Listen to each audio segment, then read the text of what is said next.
अब देखते हैं Coulomb's law in vector form, means the Coulombian force with direction. अब देखो, now suppose we have two charges as shown in the figure, q1 q2. Position vector of charge q1 with respect to origin, that is r1, and position vector of charge q2 with respect to origin of the coordinate system, that is r2. Now here q1 q2 is greater than 0, मतलब कि q1 and q2 both are positive charges or negative charges, right? So in short, here there will be the repulsive force between these two charges. अब यहाँ पे हम position vector of charge q1 with respect to charge q2, तो उसको हम ले ले कि r12, तो r12 that will be r1 minus r2, क्योंकि हम r2 को यहाँ पे उल्टा कर दे तो ये हो जाएगा ऐसे, उसको हम लिख पाएंगे minus r2. Now the vector joining to tail of this minus r2 to the head of r1 will give you the summation of these two. So r12 vector, this one we can write r1 minus r2. Clear? तो अब हम calculate करते हैं force acting on charge q1 due to charge q2.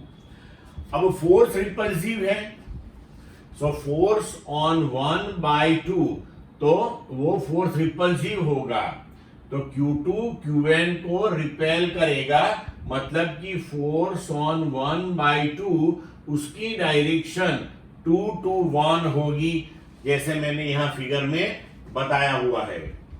Now F12 that is K Q1 Q2 upon R12 square, तो ये portion हो गया magnitude of the force, value of the force.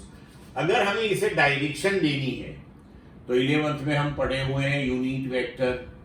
तो अब फोर्स जो डायरेक्शन में है उसी डायरेक्शन का यूनिट वेक्टर बना के हम उससे यहां मल्टीप्लाई करेंगे.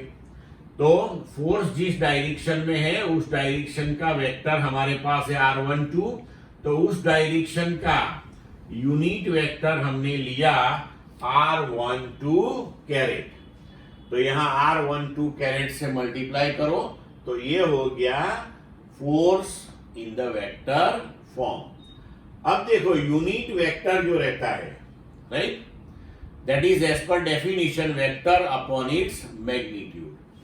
एंड ये जो r12 है वो 1 से 2 का डिस्टेंस, मतलब कि ये जो वेक्टर है r12 उसका मैग्नीट्यूड है. So we can write that is magnitude r1 minus r2. अब unit vector that is vector upon its magnitude, so we can write r1 minus r2 upon magnitude r1 minus r2. So we can rewrite this equation 1 K Q1 Q2, ये R12 square हमने replace किया magnitude R1 minus R2 उसका square, और unit vector replace किया इससे R1 minus R2 vector upon magnitude R1 minus R2. So resultantly we can write force on charge Q1 by charge Q2 F12, that is K Q1 Q2 upon magnitude R1 minus R2 cube. ये square है, इसका power 1 है, तो ये हो गया cube, into vector R1 minus R2. Clear हो गया. तो अब हम देखते हैं force on charge Q2 due to charge Q1. तो रिपल्सिव है, तो Q1 Q2 को रिपेल करेगा, तो उसकी डायरेक्शन 1 से 2 हो जाएगी, 1 से 2 हो जाएगी, मतलब कि फोर्स ऑन 2/1 वो हमने यहाँ पे जिस डायरेक्शन में दिखाया हुआ है ऐसे लगेगा.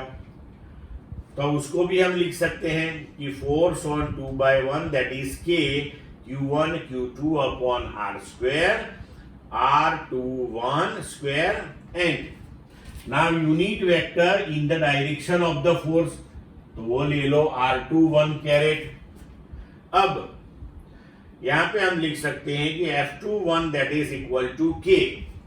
अब R21 लिखो या R12 लिखो, after all that is the magnitude of this vector R12। तो R12 और R21 इसका मैग्नीट्यूड हम सेम लिख सकते हैं।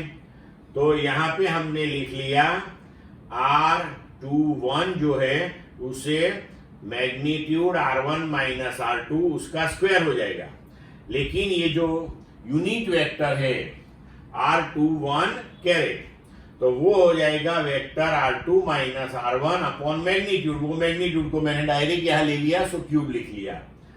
अब ये जो वेक्टर है R2 माइनस R1, तो R1 माइनस R2 ये डायरेक्शन में है, तो R2 minus R1, R1 minus R2 से R2 minus R1 opposite direction में होगा।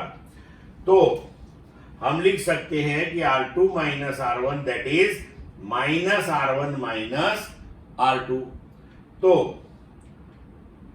We can write force on 2/1 that is minus K Q1 Q2 upon magnitude R1 minus R2 cube into vector R1 minus R2 that is nothing but minus F12। इसका मतलब ये हुआ कि force on 1/2 and force on 2/1, these two are equal in magnitude but opposite in direction, right? तो इसका मतलब ये हुआ कि Coulomb's law agree with the Newton's third law. Clear बच्चों?